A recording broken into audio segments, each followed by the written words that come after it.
Let's have Mike take over when he's What ready. is up, everybody? Welcome in to the Fantasy Tap. It is time for Week 9 props, picks, and parlays. Choo Woo! choo! Let's go. We're a Brad, train now. Brad, how are you guys doing today? Always doing great. Phenomenal. I'm loving this. Finally feeling some fall weather here in Florida. Got that hoodie weather, and I'm absolutely loving it. So it's a great day. Finally feeling fall weather. Love it. Love it. That's just great little tongue twister. Nice little alliteration for you. Alliteration. It's getting nice and technical here. We love grammar, Mr. Teacher. Yeah. Anyways, we have got some fire picks for you guys today. Also, just so you guys know, we will be talking a little fantasy football. If you have fantasy football questions, we'll answer those. All three of us are, I would say, fantasy football connoisseurs. Wilson, what's up, son? Wilson always here. Love I to see know. it. What's up, Wilson? Wilson is fire, dude. I'm a big fan of Wilson. We're all Ryan, big Ryan, fans if of you're still Wilson. around, I'm a big fan of you too. Yeah, you are. Yeah, we are. A1 Day 1 is Wilson. I mean, seriously, in our original, league, and has followed us ever since. Love it. So, anyways, we've got, like I said, we've got some fire picks for you. John and Brad, theirs are kind of meh, but mine are definitely coming in hot.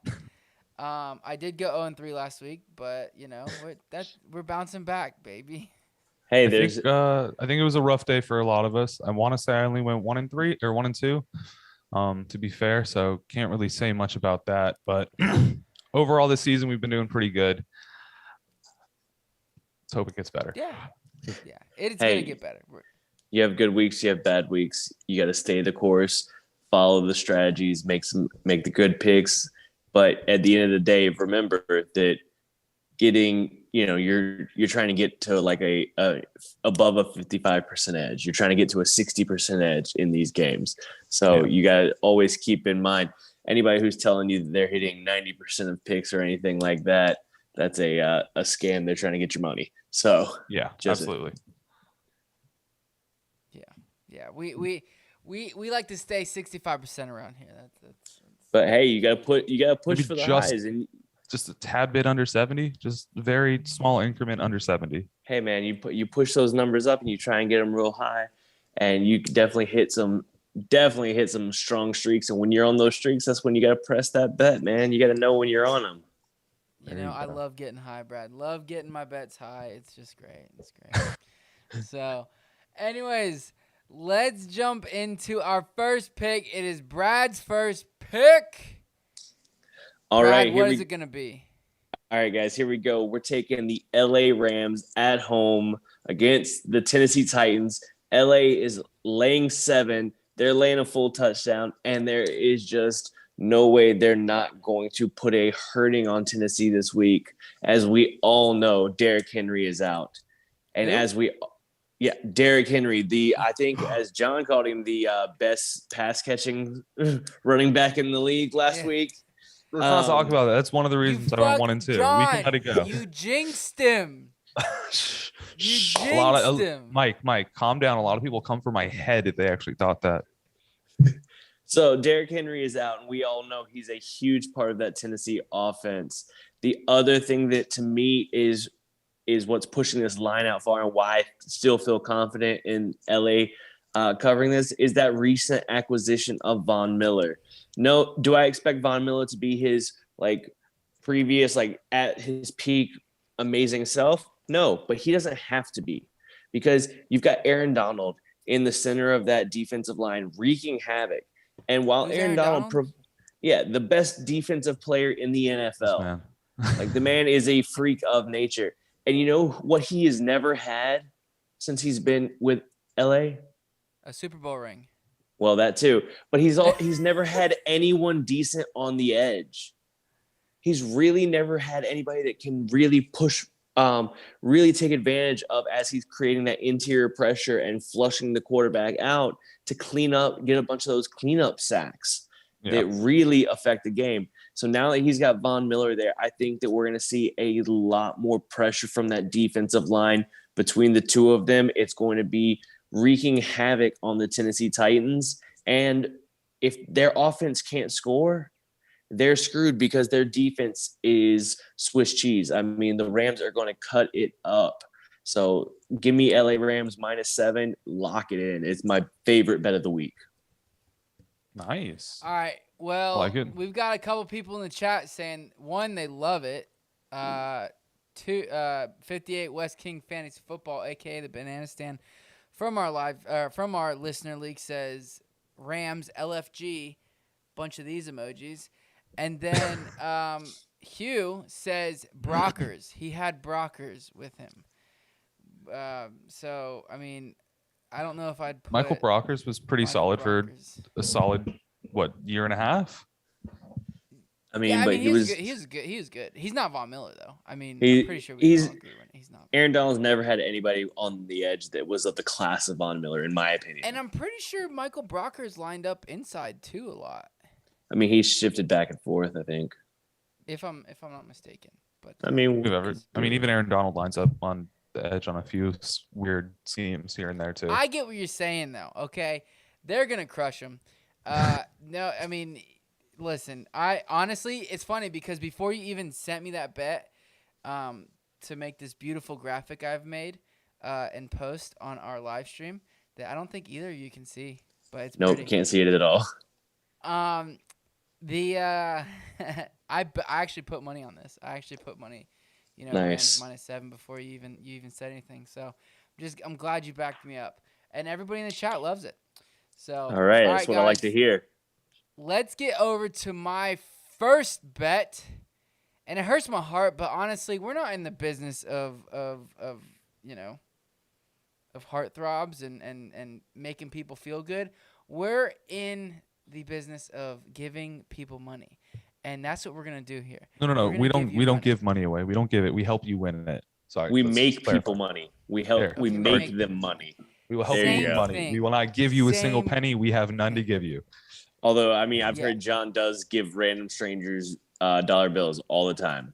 Like, just if you see him on the street, he just gives you a dollar bill. I do have a story about this time that John and I were going down to a Dolphins training camp. Actually, we left the Dolphins training camp and we're going to a TGI Fridays. And this homeless man was sitting there begging and asking for pennies. And John, we're in his little blue Mustang. He reaches into his cup holder and all he has is a bunch of change, just random shit. And the guy's walking around with a cup and the light turned green. And instead of just waiting for a second and dropping it in a cup, he goes, "I gotta go," and throws the fucking change out the window. Yes, I remember this so clearly. Oh my God, it was great. It must not have been that much. Change at homeless people. I know. Your heart was in the right place. 100%, dude. I will never forget this day. Are you 100%? Change man. Yes. we went to was it TGI Fridays and got it was when they had those the all you can eat apps. Yes, exactly. I love the all you can eat apps. That was TGI Fridays. But, I remember the day. I don't remember that issue. Oh my God, it was great. It was great. So, anyways, back John, to making money. On a scale of 1 to 10, where do you feel on the embarrassed meter after that story? About an 8. About an 8 right now. Sounds about fair. John making it hail on homeless people. It was great. I was like, I look at him and he's like, he needed money. I hope it was a few bucks. His heart was in the right place. I hope it all landed in a nice pile at least. Jeez, what was wrong? Oh man, that was funny. So, anyways, all right, Texans plus 5.5. The Dolphins suck at the end of the day. Listen, I'm also there. I don't have a stat for this, but I go to a lot of Dolphins games, and I've seen many losses in my time. More losses than I have seen wins by far. And I guarantee you, if I tracked like the spreads and shit like that, it's probably 95% of the time the opposing team, covers the spread. They're gonna cover the spread tomorrow, at least, if not send us, not send us home because we're already home, but kick our ass. So yeah, it's generally what happens.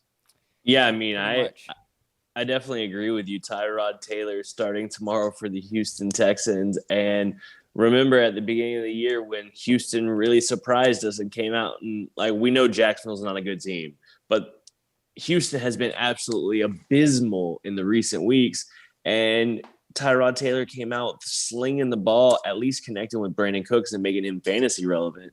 And he was, actually moving the offense. And Tyrod Taylor, has did a pretty good job, and he's done a pretty good job in the past against the Dolphins. Oh, sorry, that was a different something we were talking about earlier. Never mind. But it was something Mike had brought up earlier that said we're talking about how the Dolphins have tended to struggle with mobile quarterbacks, and while Tyrod isn't as mobile as he was when he was, a few years ago, like with the Bills, he can still move around that field and he can still pick up a lot of extra yards there. So I think Houston has a chance to win this game outright. So I love the pick at plus 5.5. I think it's totally mispriced. I agree. So we got a question in the chat, and this is kind of before John. We'll hear your end of this in a second. T, he says he's a new fan. Fan. Thanks, T. What is up? T fans. He's got a Borussia Dortmund. You guys, well, Brad may know Borussia Dortmund symbol as his profile picture. Soccer, Christian Pulisic used to play there. Love it, love it. He says, I'll be receiving Chase Edmonds and sending Jeremy McNichols. Should I accept that trade? No, I'd keep Jeremy McNichols right now because I think that Jeremy McNichols is the most likely one to get the lion's share of action tomorrow. All right. Well, I'm actually going to say yes. I like the Chase Edmonds side. So you do, John, you like the Chase Edmonds side? I do like it. I like the Chase Edmonds side a little bit more. He's been very consistent on that offense, especially. So you see, he should take the trade. You're saying he'd be receiving Chase Edmonds. He'd be sending Jeremy McNichols. Yes, absolutely. And then Brad, you say keep Jeremy McNichols. I say keep Jeremy McNichols. So you're the tiebreak, Mike. Yeah, I'm all on the Chase Edmonds side. I don't even like Chase Edmonds that much, but I really don't think that he's gonna, be much of. I really think Adrian Peterson. It's gonna be like the feed the hot hand approach, and I think Chase Edmonds has some value at least as far as pass catching goes for sure. We know what that what that ability is, and if James Conner goes down, then he takes over that heavy role. That's true. He's got upside. I just think that McNichols has a very, very real possibility to get I think it's going to be a timeshare regardless. And I think that he could dominate, and I mean, not necessarily dominate, but I think he could dominate the market share. And even if he could get up to like a 50% market share, I think that would be useful on the Titans offense because they do have a pretty decent offense still. Yes, they do. Yeah, I'm just a little scared to see like what McNichols actually gets out of that offense. And I mean, he's looked pretty solid so far. But Adrian Peterson, they do have Darrington Evans. He is on IR, I believe, currently still. Who was that rookie they drafted last year who was supposed to be the replacement for Derrick Henry if he went down, but he hasn't really gotten much work outside of that. So I think McNichols is just a little too unproven to do that. And if you've got the opportunity to get someone who we know has that role already, I do get more comfortable with that. I get that. Guys, real quick, if you could smash that like button. We've got 5 people in here watching, and we've only have 1 thumbs up. Can we get 4 more? We really appreciate it. Also, smash that subscribe button. John, let's hear it. Sir. Do you like this Texans plus 5.5 or no? I do, because there's a chance that the Dolphins still win, and I don't have to bet against them if I take that. So, hey, just got to keep it a close game. Love it. Love it, love it, love it. So, all right, John, let's get to your first pick. All right, guys, I'm going to be smashing the lowest over-under on the week right now. It's Chicago and Pittsburgh. It's at 39. That means that we're only relying on both teams to put up 20 points, which can happen very, very quickly. And we saw it last week. Justin Fields had some competency behind him for the first time in his short little career there in Chicago. Last week, they put up 22 points against San Francisco, who's supposedly supposed to have a solid defense that's underperforming so far this year, and they kind of just underperformed a little bit more. Pittsburgh's defense, though a monster, still allows points. They've still been allowing teams to get the touch, get into the end zone. And I think that Chicago is going to be able to find some sort of pace going along there. I think Pittsburgh has no problem putting up 25 points in this game, possibly 28. And at that point, they can almost cover it by themselves. So I like this bet. I think it's a solid smash. Yeah, I mean, I got to agree with you there on that one. I think that the line has just dropped down too low at this point. 39 is just such a low total for the NFL. I mean, we all know it's a passing league now. And while Pittsburgh's offense early on in the season looked absolutely atrocious, in the last couple weeks, they've started to get something going and started to be able to move and put up a few points, or at least move the ball. They've still been making mistakes, but I think I've seen some flashes of some improvement there on the offense. So I think that getting over 39 won't. I think it's definitely a good bet. I like that side of it for sure. There will be no Khalil Mack in Chicago either this week. So last week he wasn't there, and San Francisco had no problem putting up 33 points against them. Yeah, and that's a big benefit to the Steelers' young offensive line, not having to deal with Khalil Mack. It's true. Yeah. So I was actually gonna before the whole Khalil Mack thing, I was gonna bet the under on this game, but I'm gonna stay away from it. I think my issue here is that I think that yes, Justin Fields balled out last week and played well. Yeah, I wouldn't say balled out, but he played well. And put up points with that Chicago Bears offense. I don't know if that happens again. Yeah. And I'm a little worried that it becomes just a run fest. That's my only concern.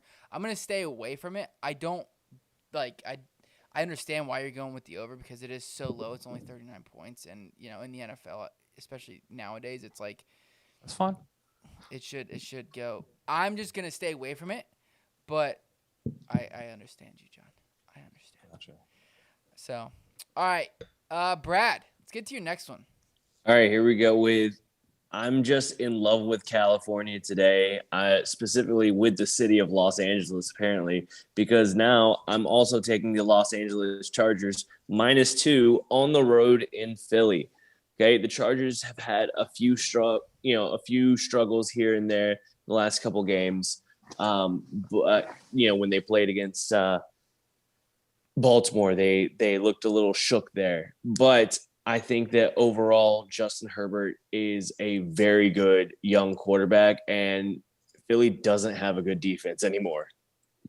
So with their offense, Jalen Hurts can still put up some points, but I just don't expect them to be able to stay with the Chargers. I think the Chargers are just a better team. And since I'm laying less than a field goal, I'll definitely take the Chargers to cover that line.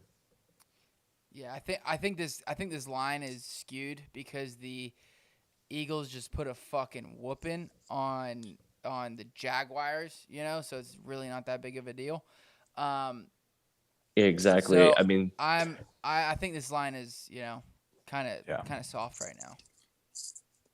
I'm agreeing with you. I'm a little surprised it's as low as it is, so I'm gonna give it to you. Just spilled something on my keyboard. Oh well.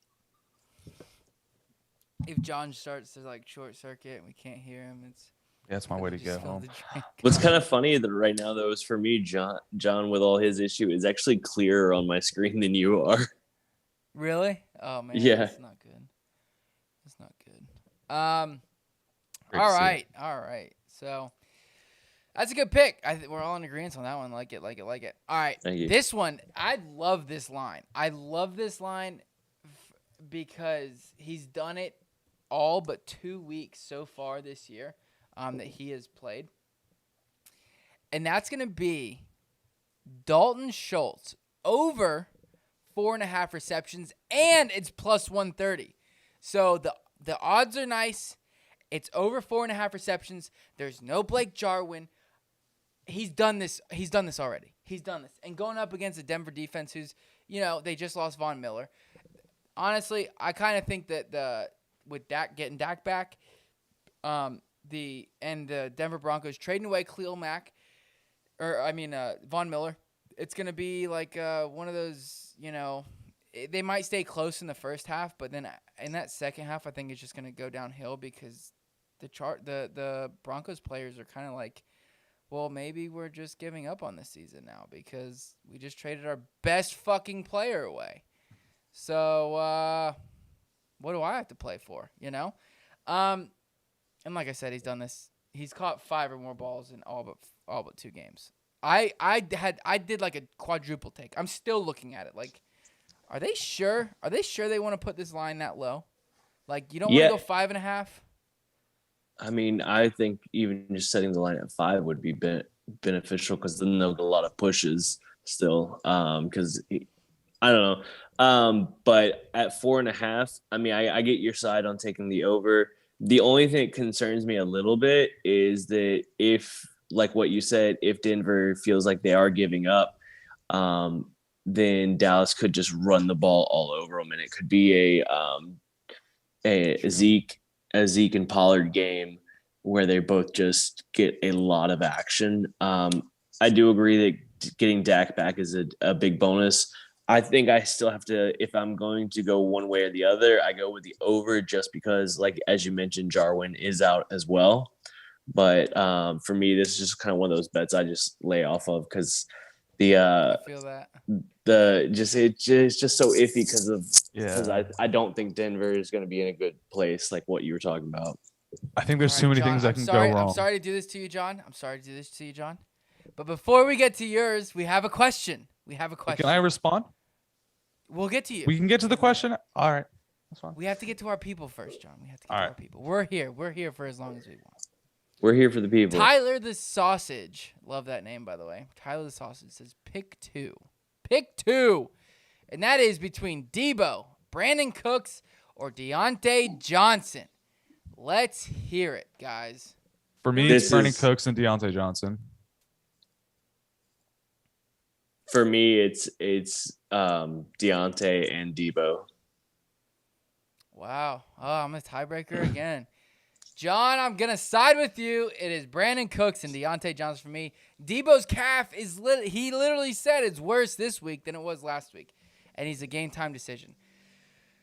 Well, I think if he plays, I know I was talking up Houston earlier with Tyrod being back, but it's just like first week back, I don't know. For me, it's the fact that Debo's coming in a little banged up.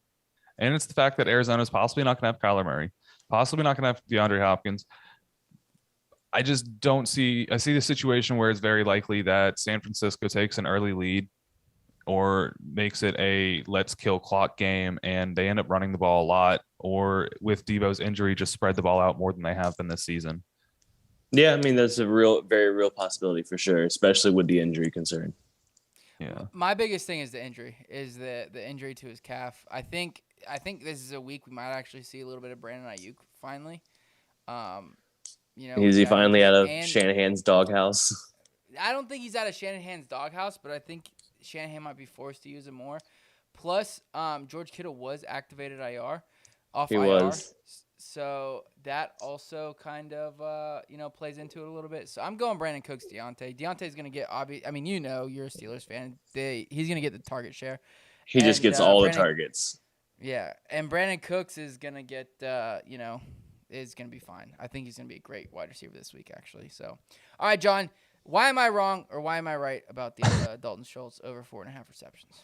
Again, I'm not saying you're wrong or right. I think it's just one of the ones you're going to want to just not take any part of. The Broncos have only allowed 31 catches all season to the tight end through 8 games. That's less than 4. And as you've been saying, though they don't have Von Miller in there, Von Miller's not dropping back into coverage to cover tight ends. If anything, they're not going to be replacing him with someone that's going to be going to be a pure pass rusher like Von Miller has been majority of the time so far this season. They're more than likely going to be using that new guy that they're replacing with in coverage. And I think that it's something that there's too many things that could go the other way between Gallup coming back, Cedric Wilson possibly taking back. Gallup is not coming back. No, he's ruled out. Okay. Either that one. You still got CD, you still got Zeke, Pollard, you still got Amari Cooper, and game script. I think the 5 is just at that point where I'm like, I wish it was 3.5. Of course. I like of course. I wish it was half, but Yeah. the plus 130 looked me in the eye and said, "Michael, you've got to take this." Yeah. So Yeah. No, it's nice. Yeah. It's if you were on the positive side of it, you got to place at least 1 unit on it. So hey, if it works, it works. I'm very confident in this one. Actually, I'm very confident. So as soon as it hits, what time is that game? Do we know? I don't know off the top of my head. I don't know off the top of my head. I don't have it written down. All right.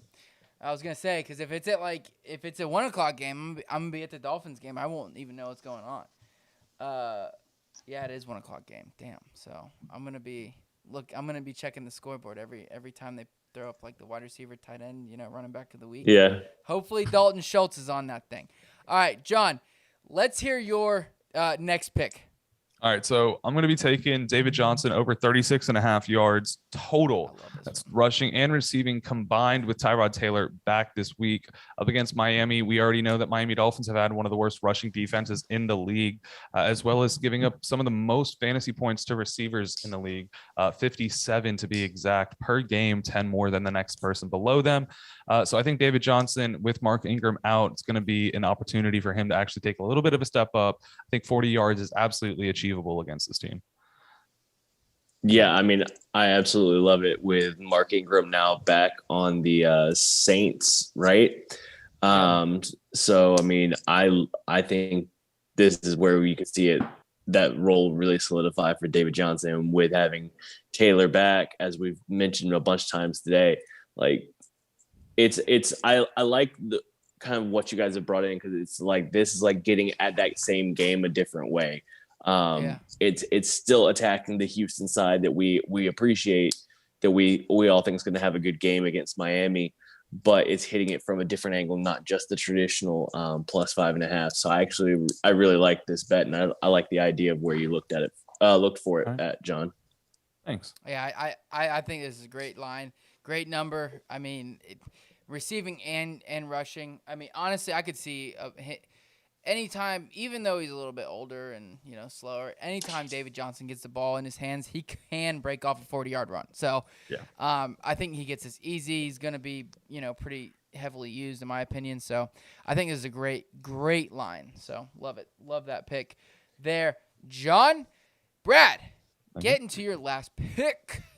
All right, it's my last pick. I'm going to kick off what we're going to call the round of teasers, because we've all got one for you. So my teaser this week, I know they've had their struggles, but the first leg of my teaser is going to use the Kansas City Chiefs, because they are playing against the Green Bay Packers. And while Green Bay just, stunned everyone last week by beating Arizona with no receivers, with none of their receivers, they can't do that same thing against KC with no quarterback. Okay. Yeah. So while Jordan Love was drafted highly, it's not like he was a top 10 pick or anything like that. And I think this will be his first career start. Yes. Like in the regular season. His first career start. Yes. So, I'm going to go. I don't think that he's going to have an amazing game. So let me tease that KC line down from 7.5 down to 1.5. That's the whole handicap. We're missing Rodgers. Take advantage of that when we can with this teaser. And the other side is teasing Baltimore down from -6 down to a pick'em. They're playing at home against the Minnesota Vikings. And honestly, at this point, I just don't think the Vikings are a very good team. Like, it's just what it boils down to. Right now, I don't think they're a very good team. Their defense has been pretty terrible this season, and Baltimore playing at home is just always a tough opponent at home. So give me the Ravens to cover, or just to win the game outright, and KC only has to win by 2. I think this is locked in there as one of my favorite teasers of the year so far. Okay. I think this is a good teaser. With no Jordan Love, or with Jordan Love at quarterback, even with how bad Kansas City's playing, they're going into Kansas City, and I think Kansas City pulls out the win, and it's going to be more than It's Yeah, gonna be by 2 or more. I don't. even think if it's a they 1-point just game. win by a field goal, and I really feel confident that KC can do that. They've been getting beaten up, and I think this could be their chance for a get right game. And sometimes when these teams struggle for a little bit, sometimes they pop off one on when they get the chance to take on kind of an easier or a wounded opponent. Yeah. And then, like you said, in John's words, the Vikings are the worst or the worst team in the NFL. Best worst. See it. So yeah. See it Yeah, this week. I could see that. Yeah. So I think it's a good one. All right. So what you got going on this week in the teaser world, Mike? Teaser land, baby. I've got one leg of your teaser, and that is the Ravens to a pick'em from -6 to a pick'em. The Rams, you both were hot on them. You both were hot on Yes. it. I'm hot on it. I'm hot on this -7. I'm taking it -1 all day. And then the Bengals +4 against the dysfunctional Cleveland Browns right now. They are not gonna win. The Browns are not gonna win. You don't think there's a chance? No, they're missing. I think they've shown to be the most functional. As soon as a problem arose, they're like, all right, bye. No, that's Pay the your bill. Raiders. That's the Raiders. No, OBJ walked right out, no problem. You release the video, okay, you're cut. Look, shoot. That shows team. That's Baker's our guy. That locker room's like, hey, if you're not with Baker, you can go. And that's all well and good. That's great. But I mean, Baker's still throwing with a brace on his So shoulder. Baker's still trash. Let's not get that wrong. I mean, he's not trash. Don't say that. He's not I don't trash. Speaking of Baker, though, a little aside here, because I agree with your take on Cincinnati. Teasing them up to a +4 is good because I think that they're definitely going to win the game. But do you guys think that they're going to extend Baker? Or do you think Yes, they they move will. on? Absolutely. I think this just proved that there's no questions. So do you think he's going to get like the big long-term deal? No. Or is he going to get like Not a like big long-term deal, but I like think he'll a- get like a 3-year deal. Okay, I'd say that's about- because I'd that's what I say was thinking. Like, 4. Tyrod, Or, but yeah, like cheaper. A 4. Not Tyrod, Deshaun, but cheaper. Yeah. okay. We got a fantasy football question here, and that is from Rolando. Rolando, smash that subscribe button, hit that like button. We really appreciate it. buddy. He says, should I play Brandon Cooks or risk it with A.J. Brown? I think you got to go AJ Brown on this. AJ Brown. Yeah. Give me AJ Brown. All right. I'm Jalen Ramsey gonna go- kind of. I'm switching. I'm going Brandon Cooks. Yeah, I'm going. I know. Listen, I understand you should play your studs, but not this week. Not with a Titans team that just lost their franchise.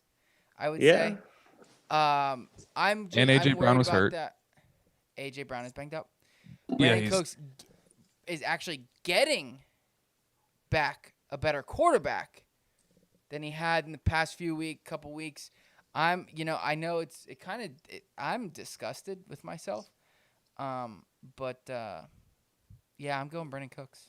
For me, it's just I don't know if I can live with myself I can live with myself if I play AJ Brown, he doesn't do well, and Brandon Cooks has a good game.